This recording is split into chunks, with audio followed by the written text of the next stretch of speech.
Halo, saya Bang Pamungkas dan saya akan kembali ke Timnas Indonesia sebagai Hello Indonesia, my name is Ian.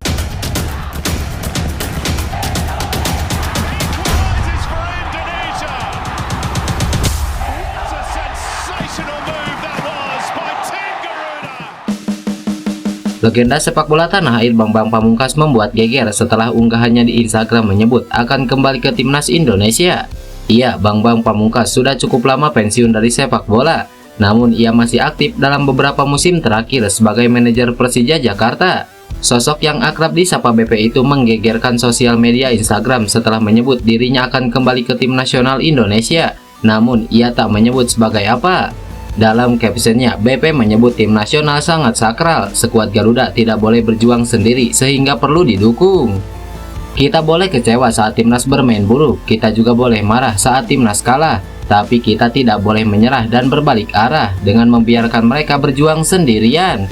Bagi saya timnas itu sakral, kapanpun mereka memanggil, saya akan menyambutnya dengan penuh rasa bangga, ujar Bambang Pamungkas. Lebih lengkapnya lagi, BP menjabarkannya secara detail di laman resmi miliknya bangbangpamungkas20.com. Dalam artikel berjudul I Am Back, lelaki yang sempat memperkuat Selangor itu menceritakan pengalaman kembali memperkuat timnas Indonesia pada 2012. Ketika itu, sepak bola Indonesia sedang mengalami dualisme. BP yang saat itu bermain bersama Persija Jakarta di Indonesia Super League harus berseberangan dengan pendirian klub demi tim nasional.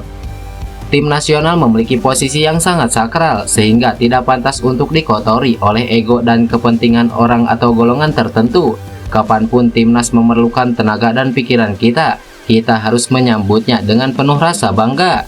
Kita boleh saja berbeda pendapat atau berselisih paham tentang apa saja, tetapi tidak dengan tim nasional. Begitulah pesan moral yang saya ingin sampaikan kepada seluruh pihak yang sedang berseteru, jelas Bambang Pamungkas. Namun sampai saat ini belum diketahui apa tujuan BP membuat postingan ini. Apakah mungkin BP akan masuk ke tim kepelatihan Sintayong? Kita tunggu saja ke depannya.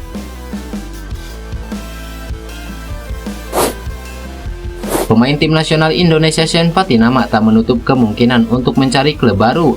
Sebagai informasi, Shen Patinama kini berseragam klub asal Belgia KS Leuven. KS Leuven merupakan tim yang bermain di kompetisi kasta tertinggi sepak bola Belgia pada musim ini. Namun, KS Leuven harus turun kasta pada musim depan. KS Leuven tak mampu bertahan karena finish di dasar klasemen Liga Belgia. Performa Shen Patinama sendiri sejatinya juga kurang bagus. Pemain berusia 25 tahun itu tercatat hanya tampil sebanyak 3 kali bersama KS Leuven. Hal tersebut disebabkan karena sang pemain lebih banyak berkutat dengan cedera. Dilansir dari Transfermarkt, Shen Patinama masih memiliki kontrak hingga tahun 2026. Hanya saja, Shen Patinama belum lama ini membuka peluang untuk meninggalkan KS Leuven. Saya masih belum tahu untuk saat ini, setelah musim berakhir kita akan lihat nanti. Memang tidak bagus tim kami terdegradasi, tapi karena sebelumnya saya cedera dan sudah kembali bermain lagi, jadi akan lihat apa setelah pertandingan timnas dan nantikan apa yang terjadi, ujar Shen Patinama. Lebih lanjut, Shen Patinama menyerahkan masa depannya ke sang agen yakni Pardi Bahdim.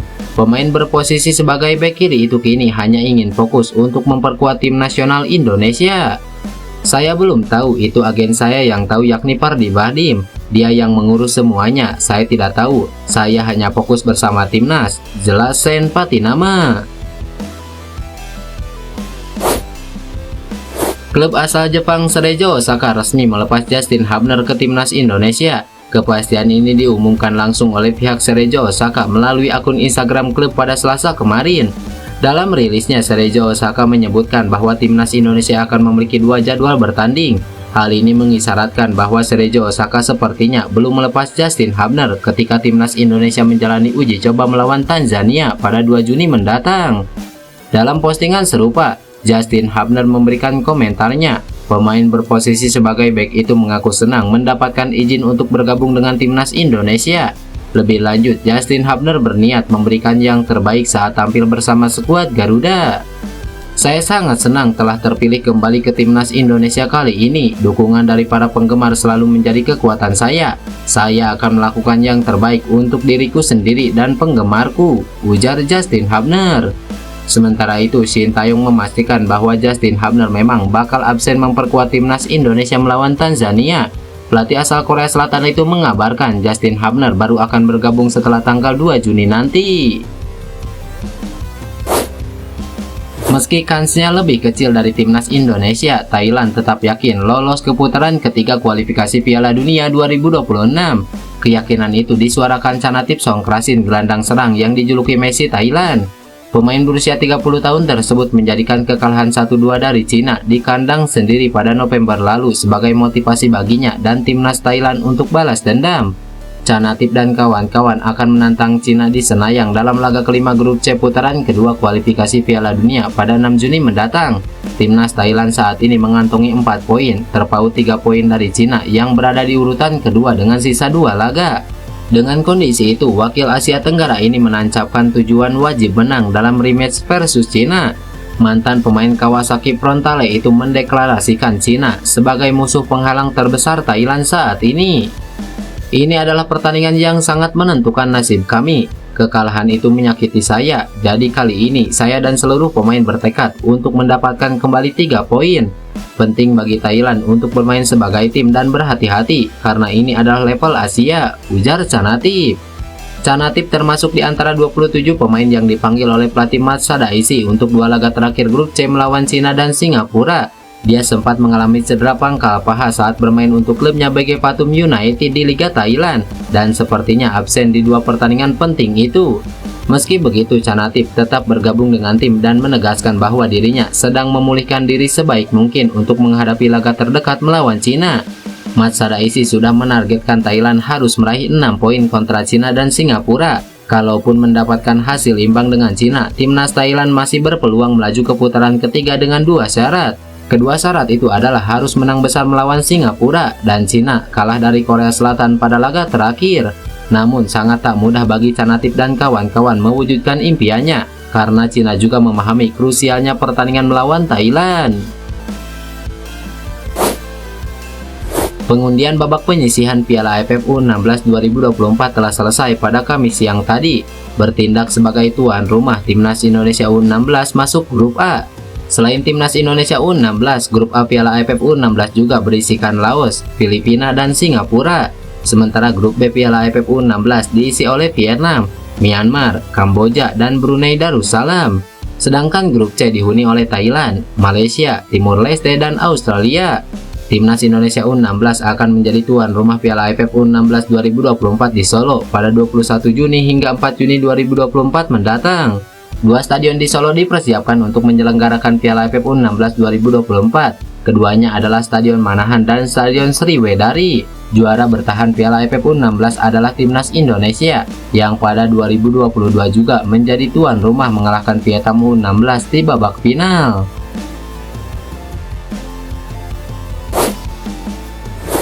Harapan bek keturunan Indonesia Ian Maatsen untuk mentas di Euro 2024 bersama timnas Belanda pupus sudah. Dia dicoret dari skuad oleh pelatih Ronald Koeman.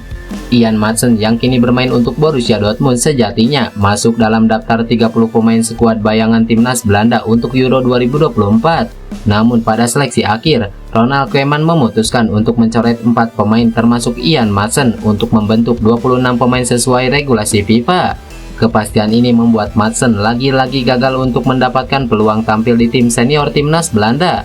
Meski menunjukkan performa mengesankan sejak pindah dari Chelsea ke Dortmund pada Januari 2024, Maatsen nyatanya belum mampu memikat pelatih Ronald Koeman. Kegagalan Maatsen mentas di Euro 2024 di sisi lain menjadi angin segar untuk timnas Indonesia. Pasalnya sang pemain masih memungkinkan untuk digait PSSI. Maatsen yang memiliki keturunan dari ibunya yang berdarah Jawa saat ini masih berusia 22 tahun. Dia jelas akan jadi tambahan besar bagi lini belakang Garuda andai mau dinaturalisasi. Musim ini Maatsen tampil apik bersama Dortmund. Dia tampil 22 kali di semua ajang dan berhasil mencatatkan 3 gol dan 2 assist. Bahkan Maatsen kini punya kesempatan untuk merengkuh trofi Liga Champions 2023-2024. Borussia Dortmund akan menghadapi Real Madrid di babak final pada Minggu 2 Juni mendatang. Akankah Ian Maatsen memilih Indonesia sebagai karir internasionalnya? Kita tunggu saja. Pelatih timnas Indonesia Sintayong harus menjadi korban dari aksi-aksi ciamik para pemain saat menggelar sesi latihan timnas Indonesia. Dalam agenda latihan yang berlangsung di lapangan ABC itu, Sintayong tampak ikut berlatih bersama para pemain timnas Indonesia lainnya, termasuk di sesi rondo alias kucing-kucingan. Dalam video yang diunggah akun Instagram @vivagol, momen ini memperlihatkan Sintayong harus berperan sebagai pihak yang mengejar bola bersama gelandang timnas Indonesia Ricky Kambuaya. Hal itu bisa dilihat dari rompi berwarna oranye yang dibawa keduanya. Setelah itu giliran Astawi Mangku Alam yang harus mengejar bola karena operannya berhasil direbut oleh Ricky Kambuaya. Dalam momen berikutnya, Sintayong berusaha mengejar bola ketika Ragnar Oratmangun mendapatkan operan. Namun tanpa diduga, operan Ragnar Oratmangun yang ditujukan kepada Kambuaya malah melewati kedua kaki Sintayong. Pelatih asal Korea Selatan itu langsung jatuh tersungkur setelah kakinya dikolongi oleh Ragnar. Penyebabnya kedua kaki Sintayong seperti tersangkut karena tak menduga bola melewati kolongannya. Situasi inilah yang membuat para pemain yang terlibat dalam sesi latihan rondo itu tertawa bersama-sama. Apalagi Sintayong sampai terkapar dan tak kunjung berdiri karena dikolongi. Ragnar yang menjadi pelaku tak kuasa menahan tawanya ketika berhasil mengolongi Sintayong. Para pemain lainnya yang melihat momen ini sampai tertawa terbahak-bahak melihat ekspresi pelatihnya itu. Setelahnya Ragnar berusaha mendatangi Sintayong dan memperlihatkan gestur meminta maaf. Dia juga mengeluarkan tangannya untuk membantu Sintayong kembali berdiri setelah terjatuh. Pemain naturalisasi timnas Indonesia Martin Paes mencuri perhatian lantaran menggagalkan penalti saat membela FC Dallas menghadapi LA Galaxy. LA Galaxy mendapatkan penalti. Gabriel Paes maju sebagai eksekutor dan melepaskan sepakan kaki kiri yang bisa diantisipasi oleh Paes. Bola pantulan penyelamatan Paes kembali mengarah ke Paes yang kemudian berusaha melepaskan tembakan voli. Paes lagi-lagi bisa mengamankan gawangnya dengan menepis bola. Kemudian Joao Felix berupaya memanfaatkan bola rebound. Bola masuk ke gawang, namun tidak dianggap gol karena Joao Felix berada dalam posisi offside. Penyelamatan penalti tersebut lantas masuk ke dalam feed Instagram FC Dallas. Menyala bangku, Martin membuat penyelamatan penalti yang krusial dan percobaan rebound gagal karena offside, tulis unggahan media sosial resmi tim FC Dallas. Sayang Martin Paes tak bisa membawa pulang poin bagi FC Dallas. Gawangnya dibobol 2 kali pada babak kedua. FC Dallas masih berada di peringkat ke-12 dalam klasemen wilayah barat MLS, sedangkan Galaxy menempati peringkat kedua di wilayah yang sama.